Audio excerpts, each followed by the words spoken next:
அக்கா எப்படி இருக்கீங்க? நல்லா இருக்கீங்களா?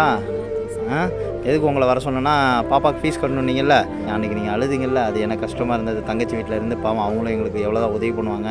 என் பிள்ளை படிச்சிச்சுன்னா என்னோடய வாழ்க்கையும் மாறிடும், அதோட வாழ்க்கையும் மாறிடுனீங்கல்ல, உடனே நான் ஃபீஸ் கட்டணும் முடிவு பண்ணியாச்சு.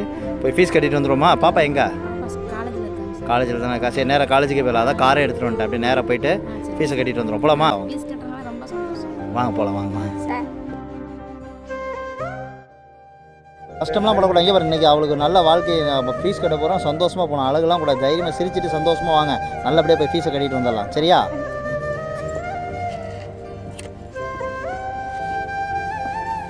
உட்காண்டிங்களா? நல்லா உட்காண்டிங்களா? எதுக்கு வந்துருக்கோன்னா உனக்கு ஃபீஸ் கட்டிடலாம். அதான் அம்மாவை கூட்டிகிட்டு வந்தேன். அவங்க நீ எல்லாமே ரொம்ப கஷ்டப்பட்டு வரப்பே அழுதுட்டாங்க வேறு. சரி, கட்டிடுவோம்மா ஃபீஸு?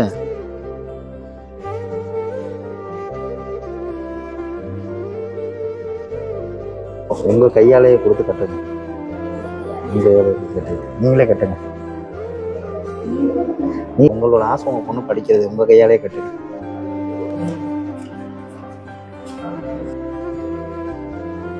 அம்மா சந்தோஷமா? சந்தோஷமா? ஃபீஸ் கட்டியாச்சு. சரியா? பில்லை வச்சுக்கோ, பத்திரமா வச்சுக்கோ. அது ஒன்றே ஒன்று தான் உன் மைண்டில் இருக்கணும். உங்கள் அம்மாவோட கஷ்டம் நடக்க முடியாமல் இப்போ இன்றைக்கி உனக்காக இவ்வளோ தூரம் அலைகிறாங்கன்னா, ஒவ்வொருத்தரையும் அவங்க தேடி அலைகிறாங்கன்னா, நீ படிச்சேன்னா வீட்லேயே நீ தான் ஃபஸ்ட்டு கிராஜுவேட். நீ ஆகிட்டேன்னா ஆகிட்டேன்னா அடுத்து அவங்களோட கஷ்டம்லாம் தீர்ந்துடும். அப்பா இல்லாமல் நடக்க முடியாமல் இவ்வளோ வழியில வேதனையும் நான் வரேன் சார், நான் வந்து கூட வரேன் அப்படின்னு சொல்லி என் கூடயே வந்திருக்காங்க. அவ்வளோ சந்தோஷம் பிள்ளை படிக்கிறதில்ல. அந்த சந்தோஷத்தை கொடுக்க வேண்டியது உன் கையில் தான் இருக்குது. நல்லா படித்து பெரிய அளவாக உனக்கு எல்லா உதவியும் நான் பண்ணுறேன். நீ படித்து 4 வருஷம் நீ முடிக்கிற வரைக்குமே எல்லா சப்போர்ட் நான் பண்ணிடுவேன். சரியா? இனிமேல் உன்னோட லைஃப்பில் வந்து மற்ற எல்லாத்தையும் மறந்துடணும். படிப்பு மட்டும்தான் உன் கண் முன்னாடி தெரியணும். உங்கள் அம்மாவோட கஷ்டம் தெரியணும். கஷ்டத்துலேயும் உன்னை யார்கிட்ட அவங்க சித்தியா அவங்க கஷ்டப்பட்டு சாப்பாடு போடுறாங்க, அவங்க அவ்வளோத்தையும் அவங்க கண் கலங்குறாங்க. பாரு, அவங்க வந்து அடுத்து இனிமேல் அவங்க கண்ணிலேருந்து நீ என் பொண்ணுக்கு வேலை கிடச்சி அவள் செட்டில் ஆகிட்டா அப்படிங்கிற வார்த்தை தான் அவங்களுக்கு காதுக்கு வந்து சேரணும். இது முழு பொறுப்பு உன் கையில் தான் இருக்குது. அண்ணன் நான் இருக்கேன் சப்போர்ட்டாக. எனக்கெல்லாம் இந்த மாதிரி ஒரு ஆப்பர்ச்சுனிட்டி கிடைக்கல. நீ நல்லா படிச்சிருக்க, உன்கிட்ட மார்க் இருக்கனால உதவி உன்னை தேடி வருது. அதனால் எதை நினச்சி கவலைப்படக்கூடாது. சரியா? நல்லா படி. உனக்கு எல்லா விதத்துலேயும் சாப்பாடுலேருந்து இந்த மெஸ் ஃபீஸ்லேருந்து எல்லாமே நான் பே பண்ணிடுவேன். சரியாம்மா? அம்மா நீங்கள் அழக்கூடாது. இங்கே பாருங்க, இனிமேல் உங்கள் பொண்ணு பெரிய ஆளாக போகுது. அவள் படிப்புக்காக நீங்கள் யார்கிட்ட போய் உதவி கேட்டு நிற்க வேணா. அவள் படித்த படிப்புக்கு அவளை தேடி வந்து உதவி கிடைச்சிருக்கு. அவ்வளோதான். நல்லா படிச்சிருக்கா, 80% மேலே எல்லாத்துலேயும் மார்க் வாங்கியிருக்கா. அதனால் அந்த உதவி கிடைக்கிது.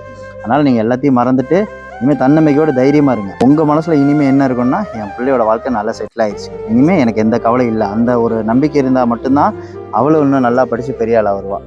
சரியா? அழக்கூடாது. இனிமேல் இது சந்தோஷ அழுகையாக இருக்கட்டும். இனிமேல் சாரில் நான் உங்களுக்கு ஒரு பையன் மாதிரி தான். நீங்கள் என்றைக்காக இருந்தாலும் எனக்கு ஒரு பையன் இருக்கா, எனக்கு எல்லாம் பண்ணி கொடுத்துருவோம் அப்படிங்கிற மாதிரி தைரியமாக இருங்க. எனக்கு ஒரு அண்ணன் இருக்கேன். உனக்கு எப்போனாலும் எதுனாலும் நீ உரிமையாக, எனக்கு எதுனாலும் சங்கடம்லாம் பட வேணாம். எனக்கு தேவை இது வேணும்னா நீ உரிமையாக கேளு. சரியா? 3 மணி நேரத்தில் கார் எடுத்துகிட்டு இப்போ எப்படி உங்கள் அம்மாவை கூட்டிகிட்டு வந்தேன் அதே மாதிரி கூட்டிகிட்டு வந்து செஞ்சேன். சொன்னேன் கரெக்டாக உனக்கு செஞ்சு கொடுத்துட்டேன்னா இது வந்து உதவியெல்லாம் கிடையாது. நீ படித்ததுக்கு உள்ள ரிவார்டு. மார்க் 80% மேலே இவ்வளோ கஷ்டத்துலேயே உன்னை படிக்க வச்சாங்கல்ல, உன் அம்மாவோட மனசுக்கும் உன்னோட படிப்புக்கும் கிடைச்ச ரிவார்டு இது. அதனால் எதை நினச்சி கவலையோ வேதனையோ படக்கூடாது. தைரியமாக தன்னம்பிக்கையோடு இருக்கணும். ஒரு பொண்ணா நீ வெற்றி பெற்று காமிச்சாதான் உங்கள் அம்மா வாழ்ந்த வாழ்க்கைக்கு ஒரு அர்த்தம். கணவர் இல்லாமல் அவங்க பட்ட கஷ்டத்துக்கு விடை சொல்ல வேண்டியது யார் கையில் இருக்குது? உன் கையில் தான் இருக்குது. ஜெயிச்சிருவல்ல? உங்கள் அம்மாவை தானே பார்த்துக்குவேன். அவளை உங்கள் அம்மாவை பார்த்துக்க, நல்லபடியாக இது பண்ணு. எதுனாலும் செய். All the best. சரியா? அண்ணனோட சப்போர்ட் உனக்கு எப்போ இருக்கும். அம்மா உனக்கு ஆசீர்வாதம் பண்ணியிருக்கேன். சரியா?